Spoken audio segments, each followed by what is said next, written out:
পশ্চিমবঙ্গের একটা প্রত্যন্ত গ্রাম ভগবতীপুর।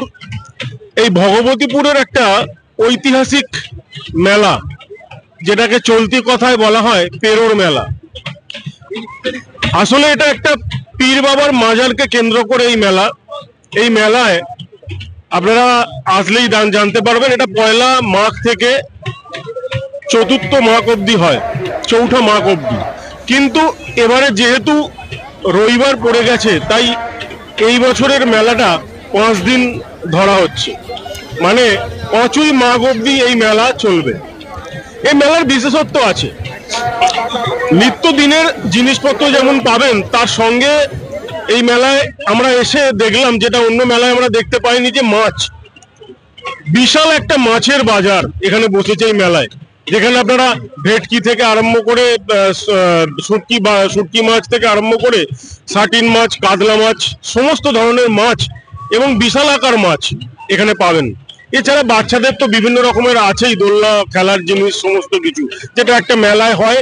এই মেলায় আরো বেশি ধরনের আছে এবং অনেক বড় এই মেলা, প্রায় মানে কয়েক বিঘে বা কয়েক একর বললেও কম হবে না, কয়েক একর ধরে এই মেলা কিন্তু চলছে, এই পেরোর জাতের মেলা। এবং আপনাদের আর একটা জিনিস বলে রাখি, যে এই যে মাজার, এই মাজারকে কেন্দ্র করে আছে অনেক আধ্যাত্মিক কাহিনী, এবং এই মাজারের সামনে যে পুকুর আছে, সেই পুকুরকেও কেন্দ্র করে আছে অনেক কাহিনী। যেমন তার মধ্যে একটা ছোট্ট কাহিনী বলি, যে বেশ কয়েক বছর আগে এই মেলায় শেষ হবার পরেই মেলার যে দোকানদাররা ছিল, তারা যেমন একটা জায়গায় বসে খাওয়া দাওয়া করছিল, এবং সেই সময় এখানে একটা বাইরের কেউ এসে তাদের উপর হামলা চালায়। সেই সময় একজন এসে তাদের সেই যে ঝামেলা করছিলেন, তার মুখে শুধু হাত দিয়েছিলেন এবং তিনি লুটিয়ে পড়েছিলেন মাটিতে। এবং তারপর থেকে আজ পর্যন্ত এই মেলায় কোনো রকম অপ্রীতিকর ঘটনা ঘটেনি। কিন্তু এই সমস্ত যে আধ্যাত্মিক জিনিসগুলো আছে, এবং কথিত আছে যে এই মাজারে আপনি এসে যদি পুজো দেন বা মাথা ঠোকেন, তাহলে কিন্তু বা ভগবানকে জানান বা আল্লাহর কাছে, আল্লাহর দরবারে আপনারা কোনো কিছু নিয়ে দরবার করেন, তো সেই কামনা বা মনের মনস্কামনা কিন্তু পূর্ণ হয়, এমনটাই জানা গেছে এই মেলা থেকে। চণ্ডীতলার ভগবতীপুর থেকে সুদীপ ভট্টাচার্য, বেঙ্গল নিউজ এক্সপ্রেস।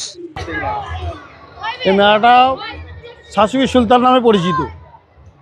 এবার আমাদের চলতি ভাষায় বলা হয় পীর মেলা।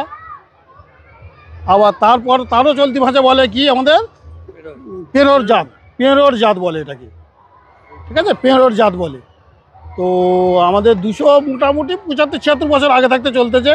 আমার দাদুরা চালিয়ে এসছে, দাদুরা চাইলেছে, আমরা দেখেছি দাদু পদে আমার বাবারা চালাতো, বাবা কাকারা সব চালিয়েছে, সেটাও আমরা দেখেছি। তার পরবর্তী পরে আমরা এই ভাই সব চালিয়েছি। এখন বর্তমানে আমরাও সাইড হয়ে আছি, আমার ভাইপোরা চালাচ্ছে, আমার ছোটো ছোটো ভাইয়েরা আছে। যেমন আমার ভাইপোদের মধ্যে এই ভাইপো এখন আমাদের সেক্রেটারি, হিসাবউদ্দিন মোল্লা সেক্রেটারি, বর্তমানে এই চালাচ্ছে। এই ভালো বলতে পারবে বর্তমানে কি সিচুয়েশান। এখানে একটা পীরের মাজার রয়েছে, যে মাজারে অনেক লোক জাতি, ধর্ম, বর্ণ নির্বিশেষে সবাই আসে এখানে আশীর্বাদ নিতে বা দোয়া যাই বলেন না কেন করতে। আর এই একটা পুকুর রয়েছে, তার বিশেষ কি বৈশিষ্ট্য রয়েছে যার জন্য এত লোক আসে? এখানে জাতি, ধর্ম, বর্ণ নির্বিশেষে সকল ধর্মের মানুষ আছে।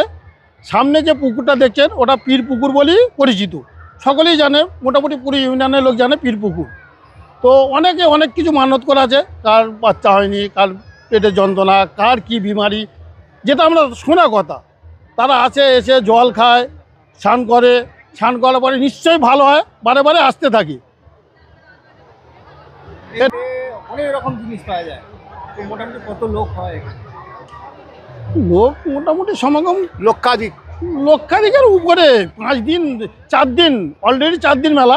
এই বছরের জন্যই মোটামুটি সামনে রবিবার আছে বলে 5 দিন করা হচ্ছে, নাহলে আমাদের 4 দিন, পয়লা মাঘ, 2রা, 3রা, চৌঠা মাঘে আমাদের ওই মাদ্রাসা আছে, জলসা হয়।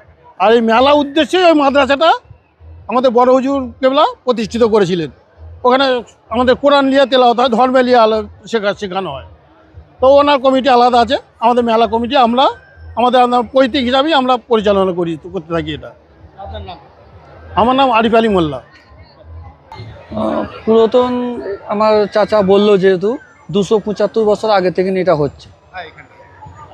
এই মেলার যে বিশেষ বৈশিষ্ট্য, প্রচুর লোকজন আছে, একটা পীরের মাজারও রয়েছে, এবং এই পীরের মাজারটার বিশেষ কারণ কি রয়েছে, যেখানে প্রচুর লোকজন আসে এবং মেলাটা শুধু নয় সারা বছরই লোকজন আসে ওখানে। আমাদের যে পীরের যে দরগাটা আছে এই দরগাটাও অনেক পুরাতনই। এখানেও লোক মান্নাত করে আসে, যার যেরকম সমস্যা নিয়ে আসে, প্রত্যেক বছরেও আসে, এসে যারা মান্নাত করে সেই মান্নাত হিসাবে পূরণ করে। এখানে যে মেলা চলছে, কত লোকজন আসে, কি জিনিসপত্র পায়? এখানে জিনিসপত্র আমার মনে হয় না যেখানে কিছু না পাওয়া যায় এখানে সব কিছু পাওয়া যায়। এবং এই যে পীরের মেলা দেখছি উনি নাকি উনি খুব জাগ্রত। একদম একদম জাগরুক। এখানে কোনো অন্যরকম একটা খারাপ কাজ হলে সেটা ওনার কাছ থেকে আমরা দেখতে পাই, তাদের দুর্ভাগ্যের বিষয়। আচ্ছা, অন্য অন্য মেলা তো সব রাত্রির দিকে হয় দেখি শুরু, এটা দুপুরের দিকে এটা রাত্রির থেকে নিয়ে আমাদের আগে এটা দিনে হতো, এখন যেরকম চেঞ্জ হচ্ছে সেই হিসাবে সন্ধ্যে থেকে চালু হয়, রাত পর্যন্ত একটু চলে। এখানে একটা ঘুড়ি ওড়ানো বিশেষ আকর্ষণ রয়েছে। হ্যাঁ, এটা সকাল থেকে আমাদের একটা ঘুরিয়া আকর্ষণ, এটা একটা ম্যাচ হয়, ওটা আমাদের জলার এই পেছনেই হয়। এটা কি কোনো প্রতিযোগিতামূলক ঘুড়ি ওড়ানো হয়? না না, এটা প্রতিযোগিতার মধ্যে আমাদের কোনো এর মধ্যে নেই সিস্টেমে। এটা যার যেরকম ভালোবাসা হিসাবে তারা এসে ঘোরায়, তাদের মধ্যেই তারা অ্যাডজাস্টমেন্টের কাজ করে। অন্য মেলাতে তো মাছ দেখতে পাওয়া যায় না, এখানে সবজি মাছ সবকিছু দেখতে পাওয়া যাচ্ছে। আমি এর আগে বললাম এখানে অন্য জায়গায় হয়তো কোনো কিছু না পাওয়া যাবে, এখানে আমার মনে হয় একটা মানুষের যত রকম জরুরত আছে সবটাই পাওয়া যায়। আপনার নাম? আমার নাম হিসাবুদ্দিন মোল্লা।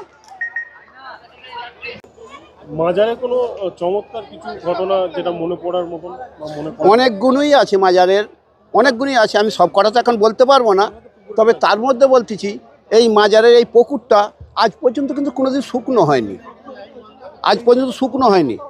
যতবার আমরা পুকুরটাকে মানে শুকনো করার চেষ্টা করেছি, মাঝে এমন দেখা গেল শুকনো করলো, তারপরে পরের দিন রাতের বেলা দেখছি মাটি ফেটে আবার জল বেড়ে গেল। এই একটা গেল।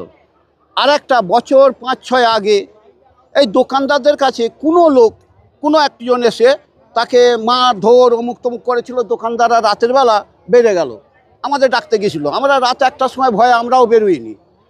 তারপরে সকালবেলা এসে জিজ্ঞেস করলাম, বলে তোমরা তো বেরোওনি, একটা কে এমন একটা ফর্সা 20-22 বছরের ছেলে এসে ওদের সামনে খালি সেই যারা আমাকে মারছিল তাদের মুখের কাছে হাত রাখলো, ব্যাস সে সেই দিনই হয়ে গেল। বললো কালকে থেকে না মেলায় ডাকি।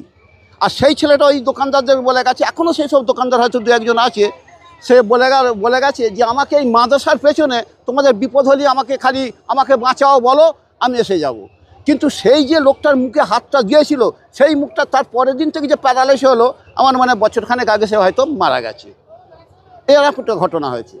আমরা ওই যে কি বলে দরগাটা, ওই দরগাটার সাইড দিয়ে চেয়েছিলাম যে একটা মানে বাউন্ডারি দেবো, দিয়ে না একটু মার্বেল ফলে পশাবো, কিন্তু তখন আমার বেশি নয় 1 হাত মাত্র গর্ত খুঁড়েছি, দেখা যাচ্ছে পুরনো আমলের কিছু মাথা বেরোচ্ছে, দাঁত বেরোচ্ছে। কিন্তু আমাদের মুসলমান ধর্মের মতন যেই উত্তর দক্ষিণ দিকে যেরকম শোয়ানো হয় সেই অবস্থায় আছে, মানে নিশ্চয়ই তো কিছু আছে। একটা মাটি দিতে গেলে কত নিচে যায়, লাস্ট পর্যন্ত ওই সব দেখে তখন আমরা ওই সিমেন্ট বস্তা দিয়ে ওইটাকে করে রেখেছি, আর কিছু করিনি। এরকম আরও অনেক কিছু ঘটনা আছে এই টাইমে, এখন কত কি বলবো। আপনার নাম? আমার নাম হচ্ছে আহসান উদ্দিন মোল্লা।